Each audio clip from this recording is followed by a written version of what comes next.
Кече маалымат кетти, Кыргыз министрлер кабинети Конституциянын 44-чү беренесин Конституциялык сотко кайрылыпсыңар. Пенсия, пособия, жөлөк пулдар боюнча. Эмне максатта кайрылдыңар ага?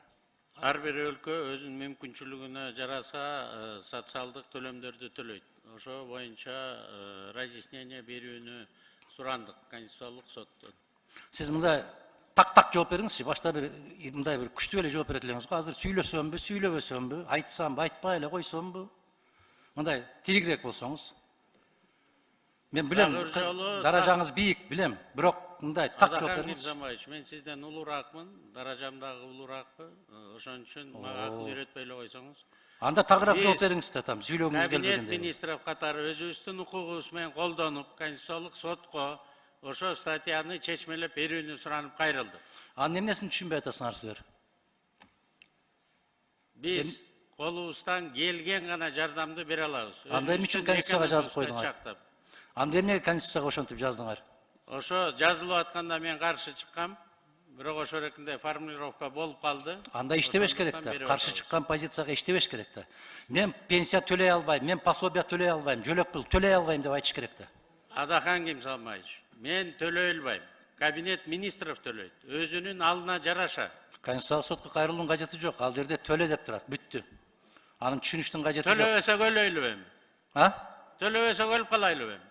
Төлөй албасаңар иштей албайбыз дегиле да. Биз Конституцияны аткарбайбыз дегиле да. Биз иштеп атабыз. Ошо Конституциянын статьясын так чечмелеп бере турган орган бар. Аны сиз дагы мен да чечмелей албайм. Сиз аны так билесиз.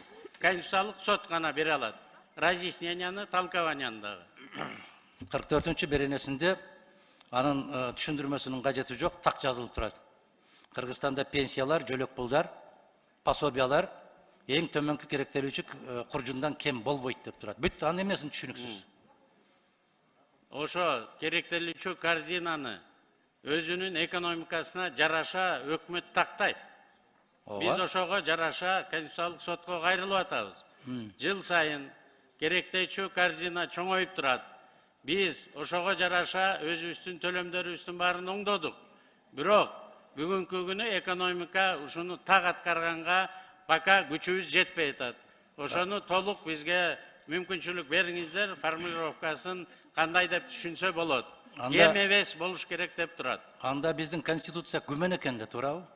Ошо статьясынын формулировкасын биз так чечмелеш үчүн Конституциялык сотко кайрылдык. Бир статьясы үчүн. Да, кайсы статьялар күмөн? Мен билбейм, мен Конституциялык сот эмесмин. Аны Конституциялык соттон сураңыз. Мен сизден сурайм. Бул сиздин милдетиңиз. Бул сиздин милдетиңиз, ошо Конституциянын беренелерин так кыйшайсыз аткаруу, пенсия төлөө. Менин милдетим республикалык бюджетти, законун сиз бекитип бересиз, ошону аткарыш.